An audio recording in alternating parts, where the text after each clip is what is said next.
Hi hello नमस्कार मंडळी, श्री स्वामी समर्थ. तर स्कूलमधून आल्या लगेच मला गिफ्ट दाखवलं, मम्मा मला हे भेटलं म्हणून.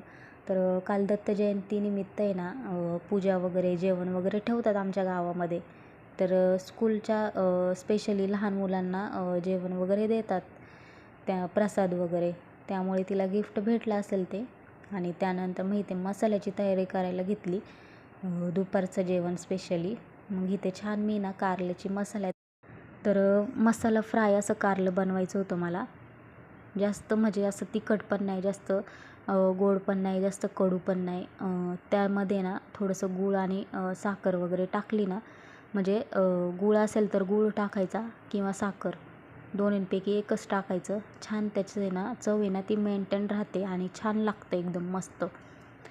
त्यानंतर इथे कारलं तर आपलं तयारच होतं. आणि मग आता आमटी बनवायची होती राजम्याची.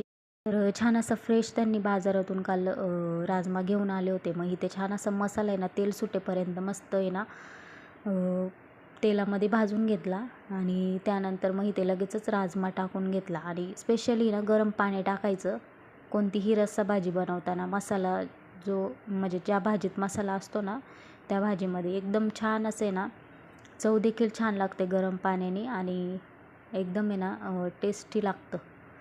मग छान असं आहे ना 2 ते 3 शिट्ट्यांमध्ये आरामशीर आपली आमटी होऊन जाते. त्यानंतर मंडळी ना मी दुसऱ्या दिवशीचाच व्लॉग शूट करायला घेतला, कारण की ना लहान बाळ असल्यामुळे आणि बाकीची कामं पण असतात, त्यामुळे मला काही शूट घ्यायचं लक्षातच राहत नाही स्पेशली. बाकी काही नाही प्रॉब्लेम. त्यानंतर इथे मस्त पोहे बनवलेले, कारण की सकाळची कामाची इतकी गडबड होते ना माझी, म्हणजे सगळंच बघावं लागतं घरातलं. तर मंडळी ना आज स्पेशल गोष्ट मी तुम्हाला दाखवणार आहे. पुढे तुम्हाला कळेलच काय आहे ती स्पेशल गोष्ट. तर इथे छान असे पोहे पण आपले तयार झालेलेच होते. मग एक साईडला लगेच चहा करून घेतला आणि थोडीशी ना झाकण ठेवून वाफ येईपर्यंत वाट बघितली. त्यानंतर इथे छान असं पोहे आणि लिंबू घेतलेलं आहे. तर ती स्पेशल गोष्ट म्हणजे ना, हे आमचं जुनं घर आहे आणि जुन्या काळी म्हणजे काय म्हणायचे, माडीचं घर आहे. तर स्पेशली तसं माडीचं घर आहे. खूप लोक राहायचे, त्यामुळे ना मोठं घर बांधलेलं माझ्या सासऱ्यांनी. तर आता ते नाही आहेत, हयात नाही आहेत ते. तर स्पेशली मला हे असंच घर खूप आवडतं, म्हणजे जुन्या काळचं. आणि जुन्या काळचं घर म्हणजे एकदम आठवणीच असतात त्याच्यामध्ये प्रत्येकाच्या. आणि आमच्या मिस्टरांच्या पण तशाच आठवणी आहेत ह्या घरामध्ये.